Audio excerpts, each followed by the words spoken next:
আপনি কি জানেন, একদিন আমার দাদা মারা যাওয়ার আগে আমাকে উপদেশ দিয়ে গেছিল, ঘরের বউকে কখনো মনের কথা বলবি না, বাড়ির সামনে কখনো বড়ই গাছ লাগাবি না, পুলিশের সাথে কখনো বন্ধুত্ব করবি না।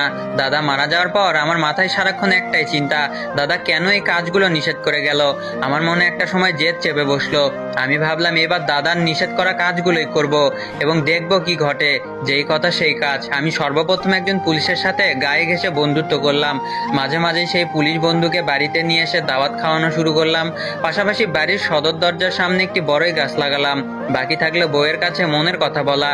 আমি বসে বসে প্ল্যান করলাম বউকে মনের কোন কথাটা বলা যায়। আমি বাজারে গেলাম এবং 3টা ডাব কিনলাম, সাথে 3টা গামছাও কিনলাম। তারপর দোকান থেকে কিছু লাল রং কিনলাম। তারপর বাজার থেকে ফেরার পথে পুকুর ঘাটে বসে ডাবের উপর লাল রং মেশালাম। রং মেশানোর পর গামছা দিয়ে ডাব এমন ভাবে পেঁচিয়ে ফেললাম যাতে মনে হয় গামছার ভিতরে মানুষের কাটা মাথা। তারপর দৌড়াতে দৌড়াতে বাড়িতে এসে ঢং ধরে বউকে বললাম, আমি তো 3টা মানুষকে খুন করে ফেলেছি, তুমি এই কথা কাউকেই বলো না প্লিজ। তারপর আমি আর আমার বউ মিলে একটা গর্ত করলাম। সেই গর্তে 3টা মিথ্যা কাটা মাথা পুঁতে রাখলাম।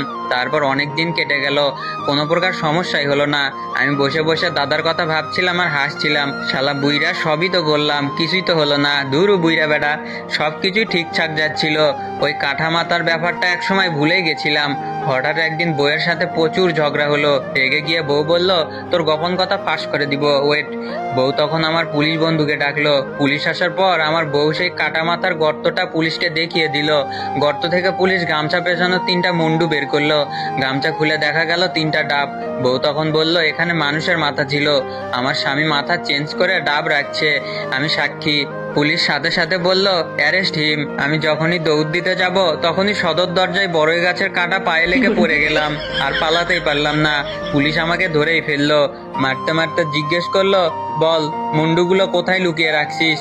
আমি আকাশের দিকে মুখ করে কাঁদতে কাঁদতে বললাম, দাদা আমারে বাঁচাও, আমার শিক্ষা হয়ে গেছে, আমারে বাঁচাও। আর হ্যাঁ, গল্প বইরা কমেন্ট না কইরা চলে গেলে আপনার মাথায় একটাও চুল থাকবে না।